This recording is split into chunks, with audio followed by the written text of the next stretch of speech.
हिंदू कॅलेंडरच्या मुख्य तारखांपैकी एक म्हणजे अक्षय तृतीया. हिंदूंसाठी हा अत्यंत पवित्र दिवस आहे. अक्षय तृतीया वैशाख महिन्याच्या शुक्ल पक्षाच्या तृतीयेला साजरी केली जाते. याला अखाती तीज असेही म्हणतात.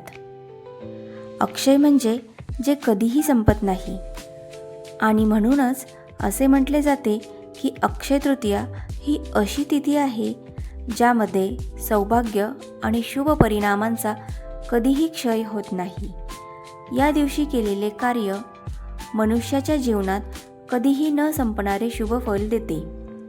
म्हणूनच असे म्हटले जाते की या दिवशी एखादी व्यक्ती जिंकल्यानंतरही चांगले कर्म आणि दान करते.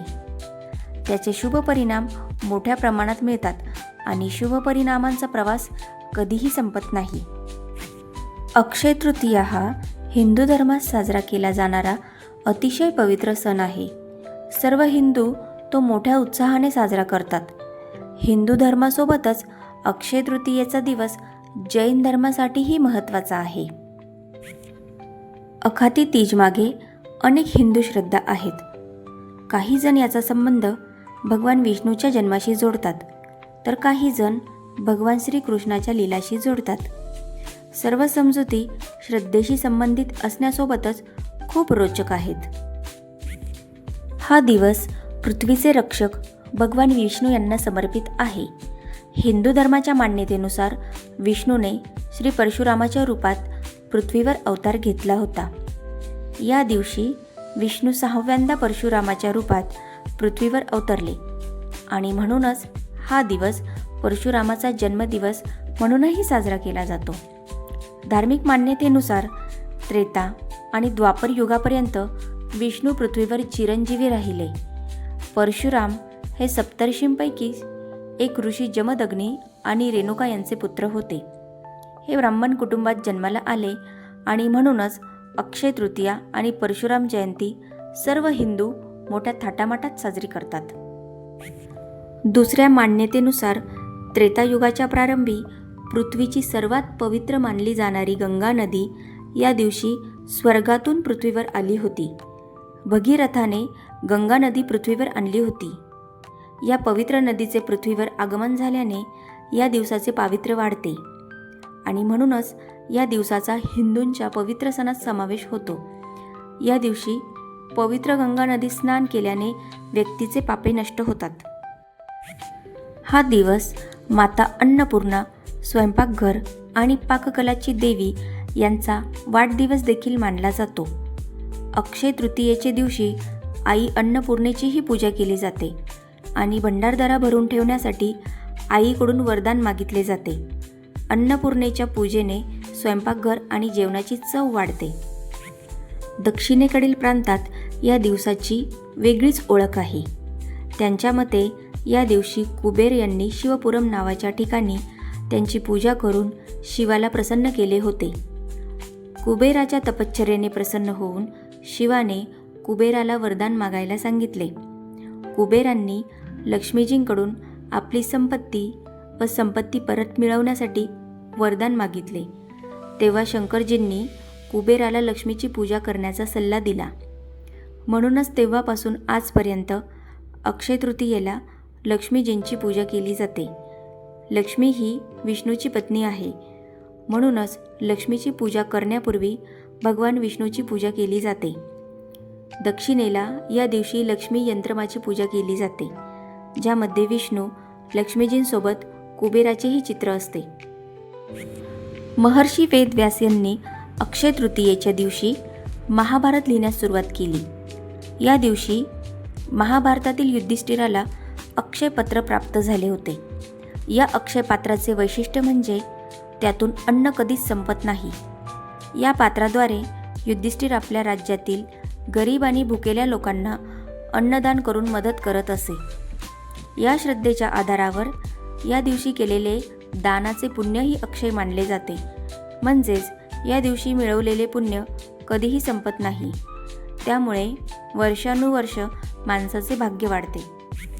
अक्षय तृतीयेची आणखी एक कथा महाभारतात प्रचलित आहे. या दिवशी दुशासनाने द्रौपदीचा अपमान केला होता. या वस्त्रहरणातून द्रौपदीला वाचवण्यासाठी श्रीकृष्णाने कधीही न संपणारी साडी दान केली. अक्षय तृतीयेमागे हिंदूंची आणखी एक रोचक श्रद्धा आहे.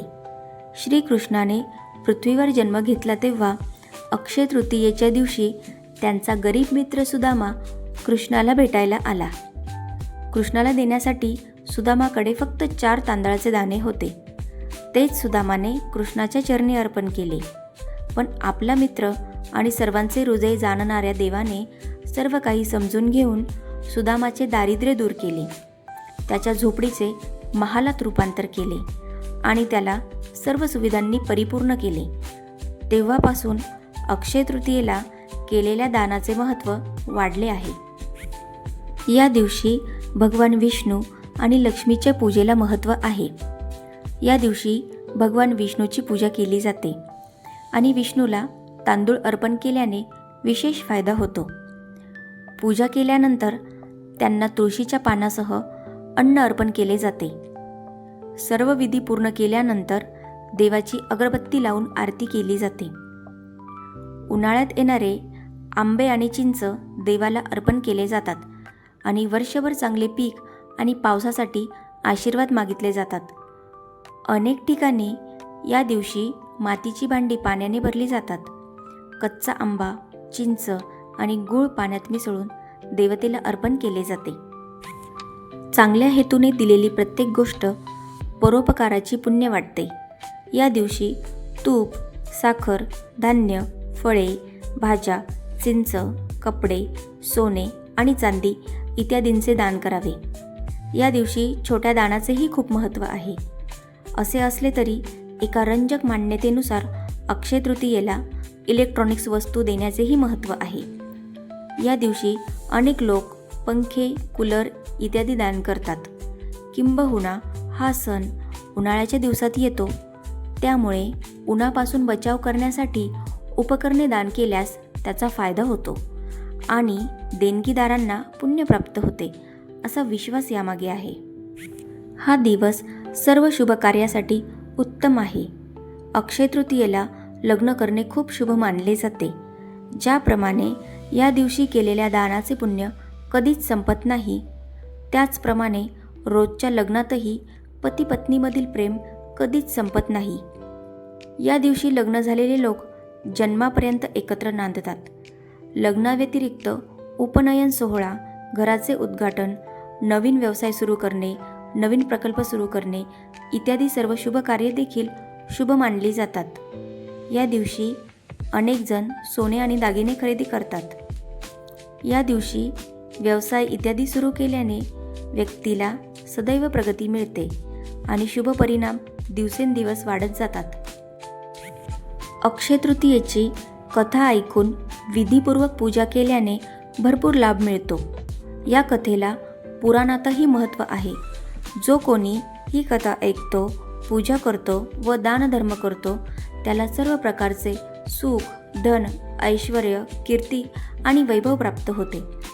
या संपत्ती आणि कीर्तीच्या प्राप्तीसाठी वैश्य समाजातील धर्मदास नावाच्या व्यक्तीने अक्षय तृतीयेचे महत्त्व जाणून घेतले. भारतातील ओरिसामध्ये अक्षय तृतीयेचा दिवस शेतकऱ्यांसाठी शुभ मानला जातो. या दिवसापासून येथील शेतकरी आपल्या शेतात नांगरणी करू लागतात. ओरिसातील जगन्नाथपुरी येथूनही या दिवशी रथयात्रा काढली जाते. जो कोणी या अक्षय तृतीयेच्या कथेचे महत्त्व ऐकून नियमानुसार पूजा व दान करील त्याला अक्षय्य पुण्य आणि कीर्ती प्राप्त होईल. धार्मिक श्रद्धांसोबतच अक्षय तृतीयेच्या काही वैज्ञानिक पैलू देखील आहेत. ज्योतिषशास्त्रानुसार हा दिवस सूर्य आणि चंद्र यांच्यामध्ये विशेष योग जुळून येतो. यामुळे या दिवशी सकारात्मक ऊर्जा निर्माण होते. या दिवशी वातावरणामध्ये सकारात्मक बदल होऊ शकतात. वातावरण शुद्ध असल्याने या दिवशी केलेली पूजा आणि उपासना चांगली होते असाही एक विचार आहे. अक्षय तृतीया हा देशभरातील हिंदूंनी साजरा केला जाणारा सर्वात पवित्र आणि शुभ दिवस आहे. असे मानले जाते की या दिवशी सुरू होणारी कोणतीही गोष्ट नेहमी विजयी होते. अशा प्रकारे हा दिवस नशीब, यश आणि भाग्यलाभाचे प्रतीक आहे.